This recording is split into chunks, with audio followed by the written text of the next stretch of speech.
Dieu a la tête, Dieu a les bras, Dieu a les jambes, Dieu parle, il voit, il écoute, il parle. Nous sommes à sa ressemblance. Physiquement, nous sommes à la ressemblance de Dieu. L'homme était créé à la ressemblance de Dieu. Mais ce qui était très important, quand Dieu a dit, créons l'homme à notre image. L'image de Dieu, c'est quoi? Dieu est esprit. Et l'esprit ne connaît jamais la mort. Dieu vit éternellement. Quand Dieu a créé l'homme dans son image, cela veut dire quoi? Que l'homme devait vivre aussi comme Dieu éternellement. Quelqu'un a compris? C'est ça la pensée de Dieu. C'est ça ce que Dieu voulait. Dans son église, la première église de Dieu, Dieu avait seulement deux fidèles, Adam et Ève. Et ces deux fidèles devaient maintenant croître numériquement. Devaient maintenant se multiplier. Parce que si Adam et Ève avaient l'image de Dieu, les enfants qui devaient mettre au monde devaient aussi avoir l'image de qui? De Dieu. Le péché n'était pas là. Est-ce que je me fais comprendre? Amen.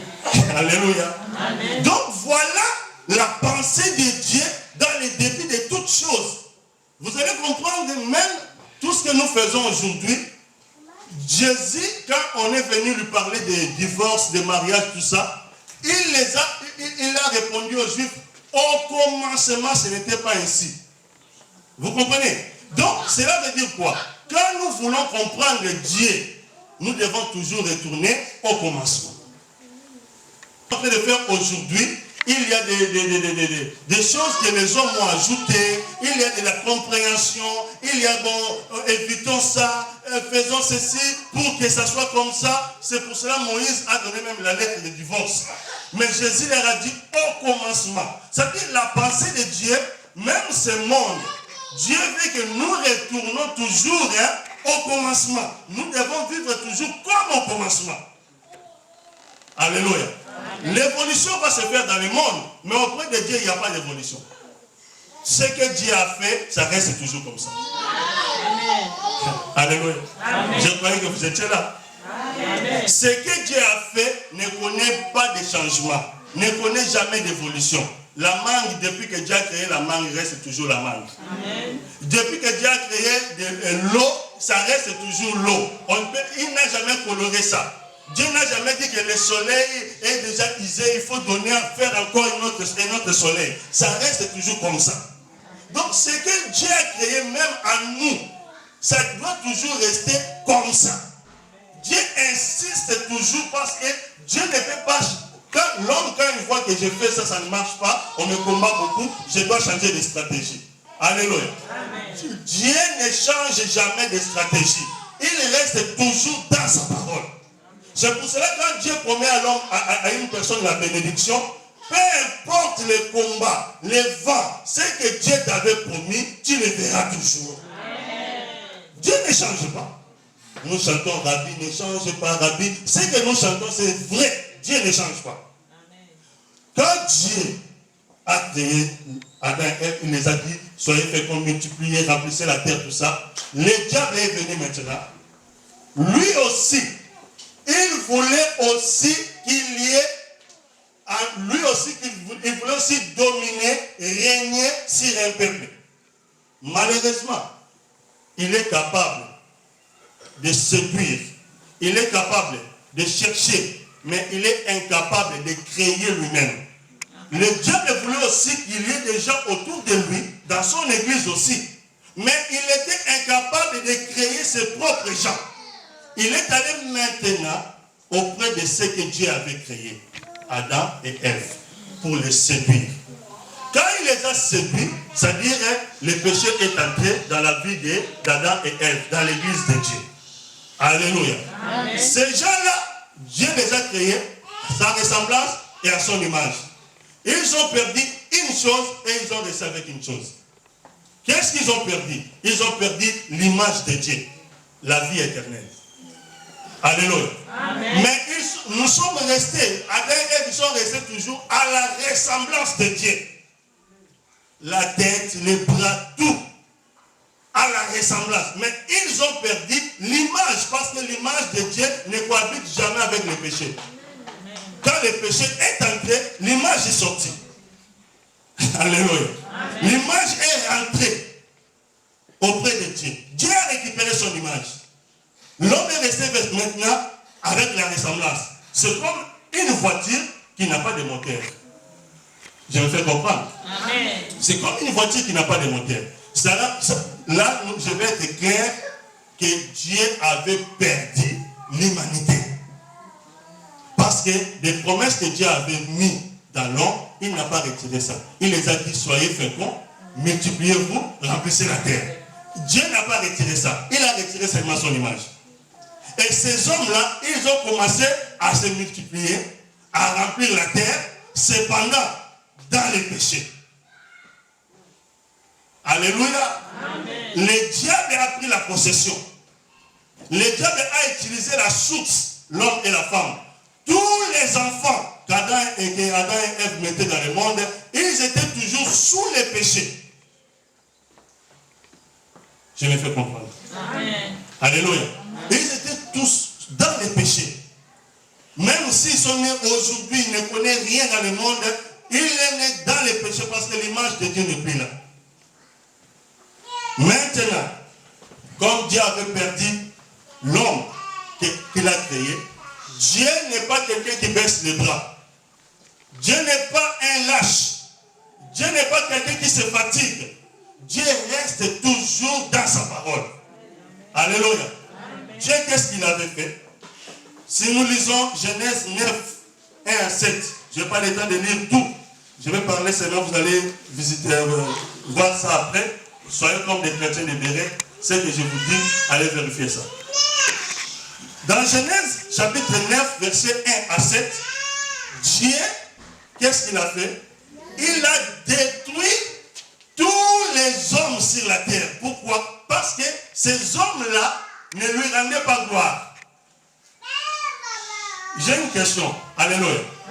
Dieu a dit à Adam et Ève, soyez féconds, multipliez et remplissez la terre. Est-ce qu'ils n'ont pas fait ça? Ils n'ont pas fait ça? Ils ont fait ça. Mais pourquoi Dieu a détruit cette humanité? Pourquoi au moment des déluges de Noé, pourquoi Dieu a détruit tous ces hommes-là? À cause du péché. Ouais, sa parole c'était multipliez-vous, remplissez la terre, tout ça, c'était bien. Ils ont fait ça, mais Dieu n'était pas content. Pourquoi? Parce que ce n'était pas le peuple que lui attendait. Il n'était pas le peuple de la même race que Dieu. Dieu a dit ça pour le peuple de sa race, de son image, qui devait garder sa parole, qui devait lui adorer. Alléluia. Amen. Mais comme Satan les a séduits, ils ont perdu la race de Dieu. Dieu les a détruits parce que la terre et les cieux lui appartiennent. Alléluia. Amen. Donc, c'est-à-dire, c'est comme une colère. Dieu s'est fâché. Mais comment? Moi, j'ai créé et ces gens-là glorifient Satan, l'ennemi, mon adversaire, Satan, le diable. Et alors, tout ce que j'ai fait, qu'est-ce que j'ai gagné? Alléluia. Il a tout détruit. Et il a trouvé qu'un seul juste, qui était Noé. Il a épargné Noé et sa famille. Écoutez encore dans Genèse chapitre 1er, Dieu insiste encore comme il n'a jamais dit ça. Il dit encore après les déluges, quand il les a fait sortir dans l'arche, qu'est-ce que Dieu dit? Genèse chapitre 9, verset 1er, je vais lire seulement ça. Genèse 9, verset 1er. Écoutez ce que Dieu dit. Dieu bénit Noé et ses fils et leur dit, soyez féconds, multipliez et remplissez la terre. Est-ce qu'il n'a jamais dit ça? Il avait dit ça à qui? À Adam et Ève. Quand il a détruit toute l'humanité, c'est comme si Dieu comptait maintenant à Noé. Avec toi, je vais maintenant avoir le peuple de ma race. Alléluia. Je recommence à zéro avec vous. Soyez féconds, remplissez la terre, multipliez-vous. Mais Dieu a déjà dit ça. Mais il recommence ça. Et lorsqu'il a dit ça, ils se sont multipliés, ils ont rempli la terre. Malgré tout cela, si vous allez à Genèse 17, verset 5, c'est comme si Dieu regrettait toujours. Donc, les péchés étaient déjà là. Ces gens-là qui sont sortis dans l'arche de Noé, il y a eu encore les péchés parmi eux, parmi leurs descendants. Ils ont commis encore du péché. L'histoire de Tour de Babel était là. Les gens voulaient faire un nom. Donc, faire un nom sur la terre. Ils voulaient construire une tour, aller là où Dieu est. Mais Dieu a dit remplissez la terre. Et ils ne voulaient pas remplir la terre. Ils voulaient maintenant retourner là où Dieu est. Dieu a dit non. Comme ils parlent la même langue, ils sont capables de faire ce qu'ils veulent. Dieu les a dispersés. C'est-à-dire, la pensée de l'homme était toujours séduite.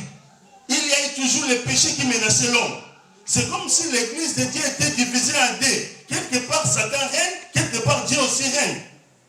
Alléluia. Amen. Voilà, Dieu n'a pas voulu. Il a encore, pour la 3e fois.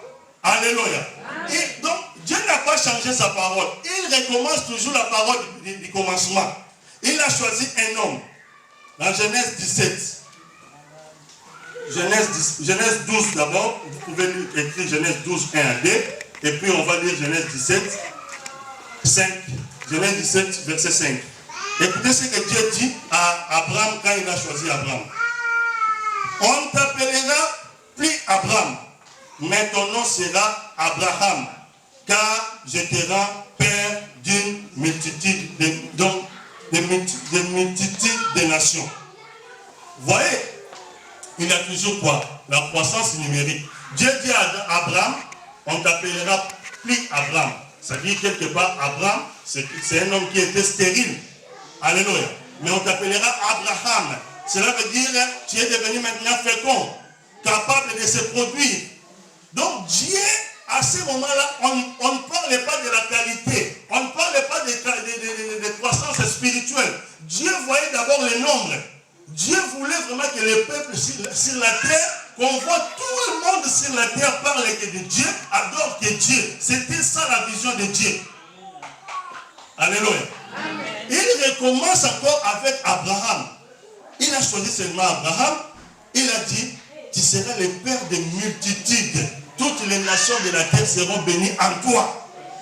Je ferai de toi une grande nation. Dans une grande nation, on a des peuples ou 10 peuples. On a beaucoup. Alléluia. Ça, c'est la vision de Dieu. Même les Français peuvent changer ou d'habit, ou si c'est lui, c'est qu'on peut écrire peuple de multitude. Mais c'est comme si Dieu parlait toujours à Abraham, comme il a dit à Noé et à Abraham et à Adam. Multipliez-vous, soyez féconds, remplissez la terre. C'est ça ce qu'il a dit à Abraham. Père de multitude. C'est-à-dire remplir la terre. Alléluia. C'est très important. Dieu a fait ça avec Abraham, par Israël, que nous connaissons tous. Abraham a mis au monde Isaac, Isaac a mis les deux jumeaux, Israël, Jacob et Ésaü. Par Jacob, Dieu a commencé maintenant à choisir son peuple, qui est Israël. Dieu s'est manifesté à ce peuple-là, et le peuple était nombreux, Israël. Mais Dieu n'a jamais été toujours satisfait, parce qu'il ne voyait pas vraiment la totalité de sa sainteté dans ce peuple-là. Ce que Dieu voulait et ce que Dieu voit, il y a deux choses différentes. Dieu voulait quelque chose et il voyait autre chose. Mais Dieu, il peut recommencer à créer même 1001e fois. Il ne se fatigue jamais. Dieu peut aujourd'hui, il crée, il détruit, il crée encore, il détruit, il crée, il détruit, jusqu'à ce qu'il sera satisfait. C'est ça la volonté de Dieu. Souvenez-vous de Jérémie, quand Dieu lui a envoyé dans la maison des potiers. Alléluia. Le potier a fait la vase. La vase n'était pas bonne. Et Dieu l'a détruit, le potier l'a détruit, l'a brisé, il a recommencé encore. Dieu a dit à Jérémie, c'est ici que vous êtes dans mes mains. C'est-à-dire, si vous ne me satisfaites pas, je vais vous détruire et je vais recommencer encore. Alléluia. Donc Dieu a recommencé encore par Abraham. Mais Israël n'a pas toujours satisfait Dieu. Parce que le diable régnait toujours sur la terre. Je voulais parler par là des deux sortes de semences. Mais je vis vers la fin, ça va me mener encore à un autre message. On a partagé ça avec le nom de Dieu. Donc, en flashant entre parenthèses, les deux semences que Dieu qui détruit la terre, ou les deux semences que la terre a pu recevoir, toutes ces semences viennent du ciel. Alléluia. Satan est venu d'où? Il était Lucifer, l'ange de Dieu. Il est tombé sur la terre. Alléluia. Amen. Il est aussi une semence sur la terre. Vous comprenez? Donc les deux semences que la terre a reçues. Donc c'est-à-dire la souffrance en réalité, c'est la terre qui souffre. Nous les hommes, nous on est prêts à recevoir tout. Mais on ne connaît pas ce qu'on reçoit. Ça va nous amener où? Alléluia. Amen. Donc les deux semences, Lucifer est venu du ciel. Il est tombé là-bas. Il est devenu aussi le maître de la terre. Il règne. Il gouverne.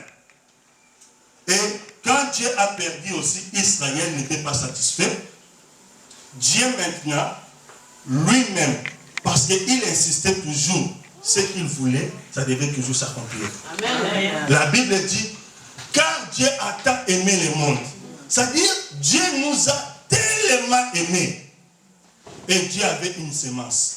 Il devait semer cette semence-là. Lorsque cette semence-là va périr ou bien va mourir, ça produira maintenant plusieurs. Amen. C'est ça la sagesse de Dieu. Donc tout ce que vous voyez, les agriculteurs sont en train de faire,